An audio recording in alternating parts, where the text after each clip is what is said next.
Aaron, you're on mute there. If you can take us off mute, we'll get some questions going for you. Our first question is going to come from Chris Solari. Hey, Aaron. It looked like that second half they were putting a bunch of different eyes and guys on you.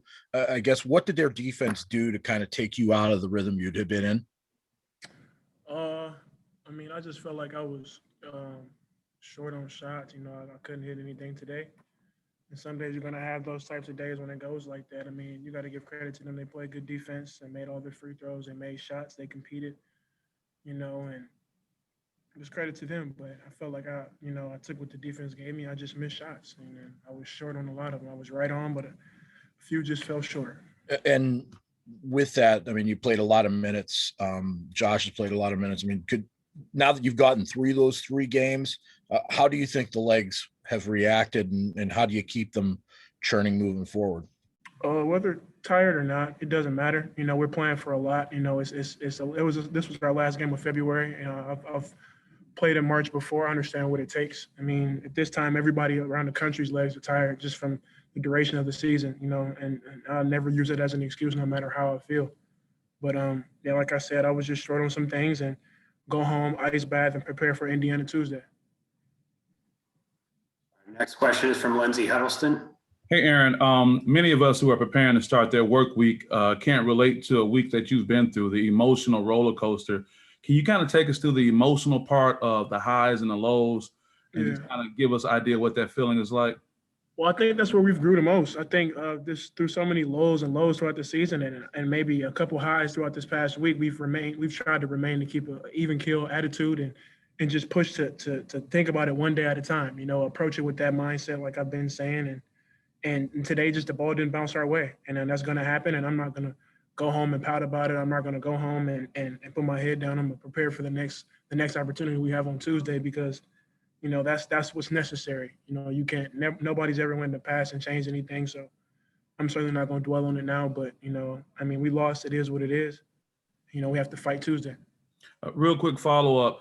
A loss is never good. It's never something you want to accept. But does it feel a little different since winning those other games and losing now compared to loss after loss after loss? Maybe. Just winning the past couple. Have been good for us in the sense of not only our record, but just the total camaraderie of the team. The connectedness that we've had, but we have to keep that even keel attitude and knowing that anybody can beat us and anybody can be beat on any given day. The Big Ten is too good to go in anywhere and just think you're going to walk in and put your shoes on and beat anybody. So we have to approach every day with that mindset and try to win the day. Great, thank you. We'll have 2 more for Aaron before moving on. We'll go to Matt Charbonneau and then Brendan Quinn. Matt? Aaron, it seemed defensively Maryland really was making it tough on you guys today, settling for a lot of jumpers and whatnot, especially earlier. How difficult was it, and how much do you think today was about the way they played you defensively? I mean, teams have done that before, and we have some guys on our team that can shoot the ball. Guys just missed shots today. A lot of people were short, never left or right. It was a rare left or right miss. A lot of guys were just short, and you can point that to a lot of things. The previous games are just, are we going to play hard enough? Are we going to do the right things we have to do to win? Are we going to, use that as an excuse? Or are we just going to be able to play harder than that and accept it and just play through it? And that's something that, the ball didn't bounce our way today, but, Tuesday we get another opportunity. Thanks. All right, we'll wrap for Aaron with Brendan Quinn. Hey, Aaron. The big difference today was that 11-0 start that Maryland had. You guys just not able to make up that difference. What can you kind of go back to those opening 4 or 5 minutes, and do you think it was just a matter of missing shots, or were you matching their energy? What do you think was going on there? That was the game right there to me. They came out and hit shots early. They looked ready to play, and a couple of those were my mistakes, and a couple of those that I just, as a leader, I can't do, and I took responsibility for that. I continue, I always will, and that's something that that can't happen. We want to do what our goals are. Gotcha. Thanks, man. All right, Aaron, that's all we have for you. Appreciate it. Thank you. Thank you, guys.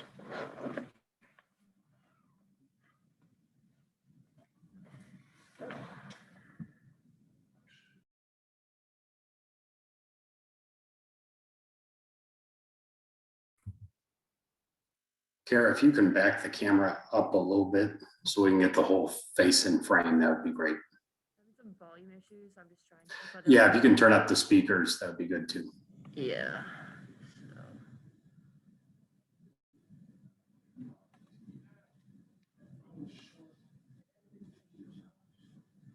Matt, can you talk really quick? Yeah. Okay. Can you hear me okay? Much Okay. better. Perfect. Okay, I'll push it back for Josh.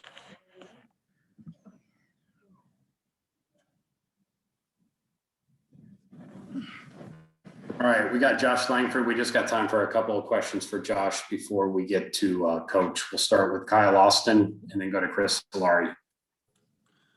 Josh, that opening 5 minutes, they go up 11-0. What were the biggest keys in that stretch, and how important was that for the rest of the game?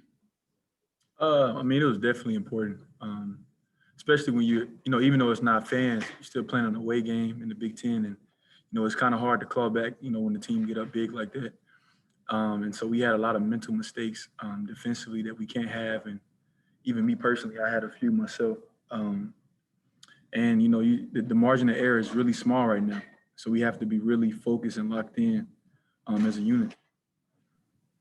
Next one, we'll go to Chris Solari.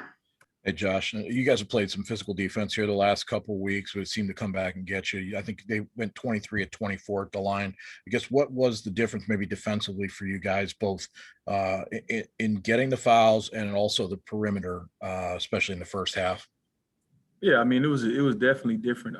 You look at the past few games we played, a lot of different scouts, so this team was more or less, out wide, slips, flares, definitely was different from the last game. And so, we had to make the adjustment, but we didn't make it. We didn't make that adjustment good enough. We didn't make a good enough adjustment. And so that's just what it is. We have time for one more for Josh. We're going to go with Jennifer Hammond at Fox 2. Hey, Josh, you mentioned that the margin for error is really slim right now. How do you guys kind of establish that desperation without playing like a team that's desperate and makes some of those types of errors here down the stretch, down this week? What the biggest thing is to, really recognize where we're at, realize that this is the reality of it, but at the same time, understand that we have to go out there and just focus on what we can control. And a lot of times, if you go out there and thinking about, what's at line, on the line or at stake, it kind of hinders you as a player. It's almost like, paralysis by analysis. So we just have to go out there and control what we can control and then let the chips fall where they may. All right, Josh, I know you got a long trip back, so thanks for your time. Thank you, guys.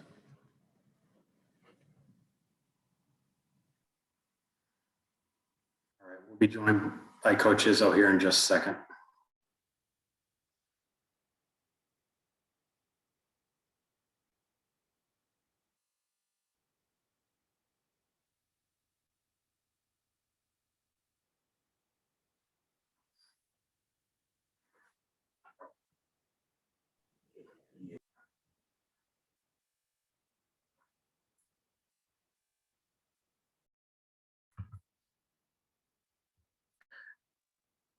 All right, Coach, you're on mute there. If you can take that off.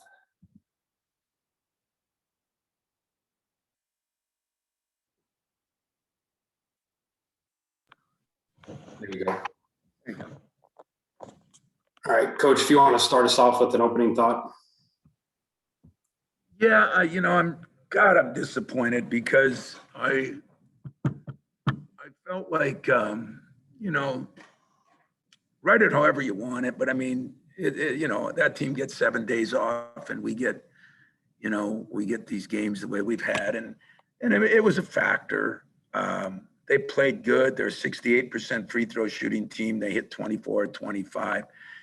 And the only thing that bothered me was I wouldn't have minded as after the game went on, we dragged down, but when the game started, we dragged down. I mean, we got down 11-0, and really that's the way the game stayed. It wasn't an 18-point game, and it wasn't a 4-point game or whatever we got it down to.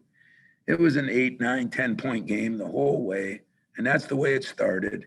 And that was disappointing because there was no excuse. We gave up some threes, and they haven't been, a couple of those guys weren't shooting as good from the three, and they did. And the free throw line was a joke. I mean, we hit, one guy was 48% and hit 2, and we missed a bunch of free throws. We missed some front ends of 1-and-1, and we tried to come back a couple times, but two best players struggled. They struggled because I played them 40 minutes and 38 minutes, and I've tried to beat the hell out of them, and that is my fault, but I had to do what I had to do. And then we had a couple guys that rose up a little bit. I thought Malik and Joey, played very well, considering, and we had some strange lineups in there, but Rocket got in foul trouble and he didn't play that good. And when he got in foul trouble, I tried the freshman, but ended up putting Josh there, and now we have our whole lineup's changed, and it was just disappointing that we started out like we did. Also disappointing that we finished like we did, because it looks like a blowout, but who knows?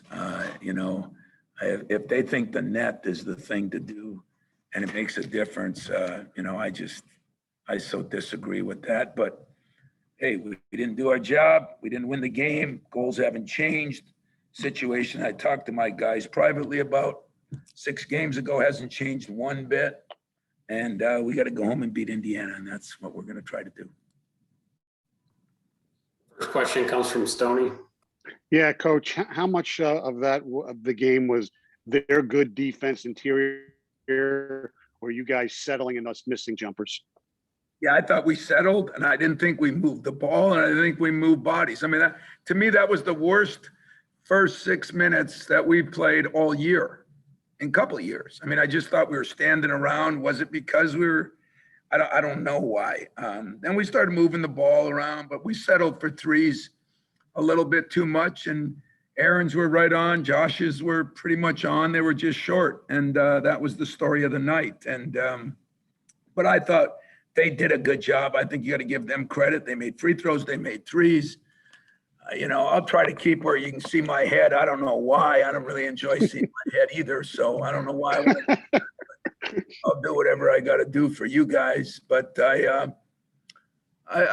was just disappointed in that start. And players, Josh and Aaron gave me everything they could. I thought Joey and Malik did, and I thought some other guys just didn't play as well as I was hoping they'd play.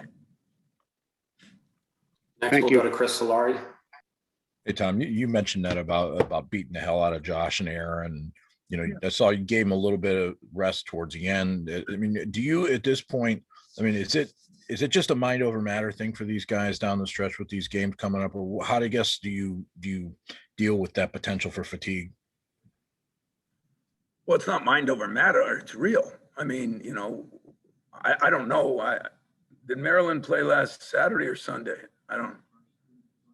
Sunday. And get a couple days off, and I thought they played good. I mean, it's, I've been for this play every game. So there's no excuse on it, but there's a reality to it. And so the reality is we were in 2 of the toughest games ever. And I think it took something out of those guys. We tried to really dummy down what we did the other day, the best we could.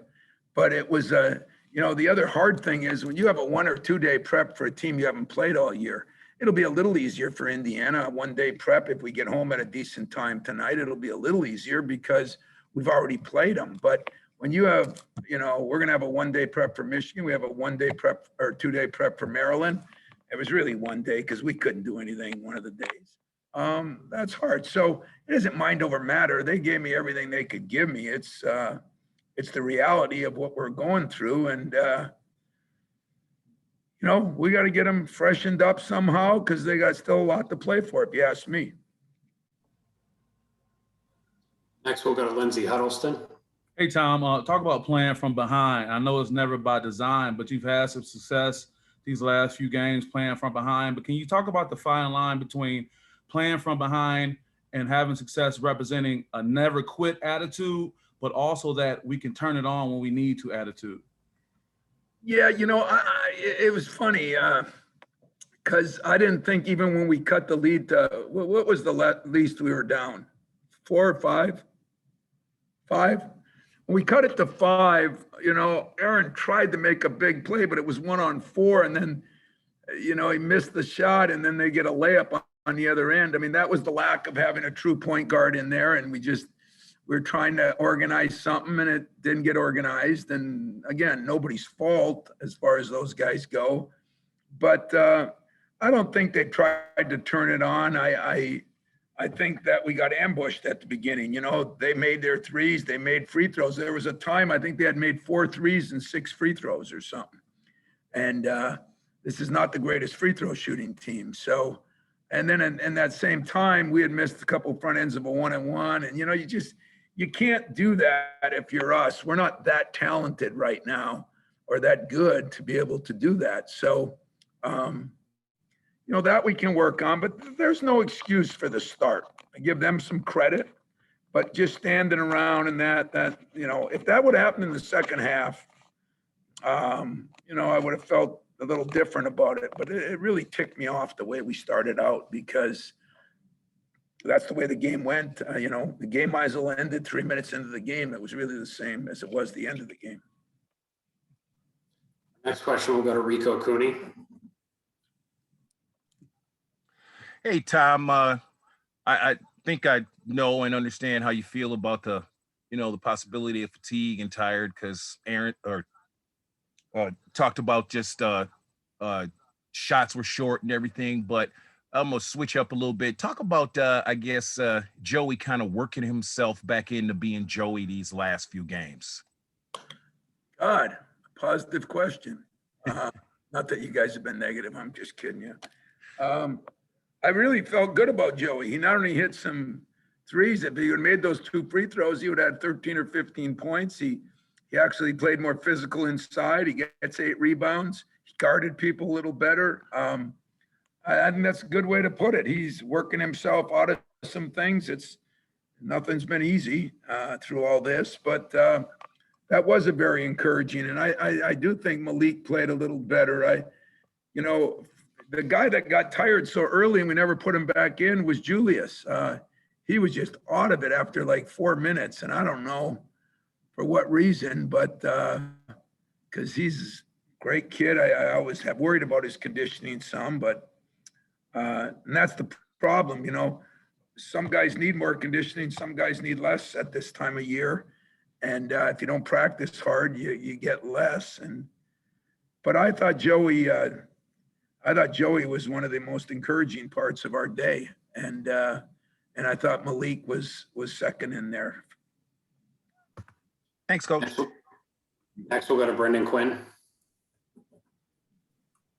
Tom, there were some spots this game, key possessions, key moments where I'm guessing shot selection probably wasn't what you were looking for. Maybe too early in the shot clock, not the best look. Is that mental thing? Was it frustration? Was it coming from behind? Where do you kind of? Well, I think lack of, sometimes we didn't have a real point guard in there, and that was some of it. We were trying to run some things with so many bizarre lineups in there at times, especially we haven't played much with both Malik and Joey, and we tried some different things, and because we were not moving so well. But you're right, when we cut it down to 5 or 6 or 7, I thought we took some ill-advised shots early in the shot clock. And they weren't awful shots. They were shots that we weren't making all day. And I wanted to get to the hole. I thought a couple times we tried to and just either didn't get the call or didn't get the bucket. And, but yeah, it was, that's too many threes for us to take, especially the way we were shooting them. Then we tried to play catch up at the end. So I would agree with your assessment of that. I thought there were some average shots, and for the most part, I mean, one thing about Aaron, even though he's our leading scorer, he does not force many shots. And today, in fact, if there's one thing, Josh will take a few, but Josh took a few today that were right there, and it reminded me of his first 3 games back. Iowa, Ohio State, and Rutgers. He was falling a little bit, and they were right on, just short. And I'm not sure it was fatigue. I think maybe he just couldn't get the lift. So he was couldn't jump over a guy. So a lot of his shots, he was falling backwards. And if you remember back to that big shot against Ohio State late in the game, he just pulled up, straight down. So I think, I don't know if that was fatigue. You have to ask those guys. I even hate using the word, but I can't think of any time in my career where I played this many games and this many big games and this many kind of games in such a short period of time. All right, we have two final questions. We'll start with Matt Charbonneau and wrap up with Wojo. Tom, I know you don't want to make the mistakes or the things you do today and just not learn from them, but is there anything to be said for with this quick turnaround of kind of saying taking this game today and just kind of throwing it out and moving forward, kind of getting past it quicker than maybe if you had 3-4 days in between games? I will do that now. To be honest with you, I took a little more time in the locker room because I was disappointed in that beginning. And I think, you got to learn from that stuff, but you're right. It's not like we're going to go home and watch any film on this game because we just don't have time to, but that's the other negative of schedules like this. I guess I have respect for the NBA because you don't get a chance to correct and get the AAU stuff out of their brain on some of the shots and some of the situations. So, yeah, I mean, is there any advantage? There's never an advantage to having 1-day preps. Never. I mean, that was a rule in this league for every year that I've been in it. But it's not anybody's fault either. It's not the Big Ten's fault. It's COVID's fault. So we should all gang up on COVID and blame them. It was nobody's fault. I probably could have opted out of some games, but I didn't want to. My guys wanted to play every game they could play, and so we got to deal with it, and we will deal with it, and we're going to be ready to play Tuesday. I promise you. There'll be no 11-0 start on Tuesday. We'll wrap up with Bob Wojnarowski. Hey, Tom, you've been very consistent and persistent talking about you don't want the tournament streak to weigh on players and just don't worry about that. But sometimes when the elephant is in the room, it's there no matter what. Do you think beyond the fatigue that is a pressure that no matter what you say, they feel it a little bit or no? Bob, I don't think so because I'm one thing I'm decent at. There's only about 2 or 3 things. But one of them is I dress the elephants in the room. I really do. And there's probably 2 elephants in my rooms right now. It's not just one. There's a couple different elephants in that room. And we talked about it. We talked about it 6 games ago. I gave them some scenarios. I did some things behind closed doors that, just because I think I understood. But Twitter is a whole nother animal. I mean, hell, I should quit tomorrow if my buddies tell me what's on Twitter. And, but I can take it at my age. I don't know if they can. That's a very good question. But I told them, records are made to be broken. Streaks are made to end. That can't be what we're playing for. What we're playing for is to get our seniors into the NCAA tournament. What we're playing for is to get better each and every game. If that sounds like coach talk, it's not. I really believe that. I really mean that. I think, hell, we had the streak of, every senior played in it. And one of my best teams didn't make it that year, with Gary Harris and them. I still am upset about that, but I'm upset for Gary. I'm upset for AP. I'm upset for Keith Appling. I'm not upset for me. And so I hope those guys take this kind of stuff, that it means something to them. I don't want them to think about the program. There's too much weight on there. This has been the most bizarre year ever. And that wouldn't be fair to them. So is it weighing on them? I don't know. You should ask them. I don't think so. I really don't, because we've talked about it more than a little, but yet I haven't harped on it every day. I addressed the elephant in the room. I did it about 3 years ago at Nebraska, dressed the elephant in the room. I'm not a good guy for holding anything back. And so I did talk to him about it. And I was honest with him. I was real with him, which this day and age, nobody's real with anybody. And they understand. Our thing hasn't changed a bit. As far as what I think we have to do to get into that tournament, and I am a little upset about the net thing because everybody keeps bringing up the net thing. So instead of beating Notre Dame by 28, we beat them by 10 because I put subs in. I thought we got rid of that crap back when Oklahoma was beating people 88-0. I'm never gonna run up scores or do that stuff, get guys fired. That would be my only thing. And I think we're as good as a lot of teams. I don't think we're a lot better than some teams. I think we dug ourselves a hole. I look back on that Purdue game. We said it then that could haunt us. It could, but we still have 3 opportunities ahead of us. We don't have to win every game. We got to win some games. You can predict. What's the name can predict? Joe Lenardi.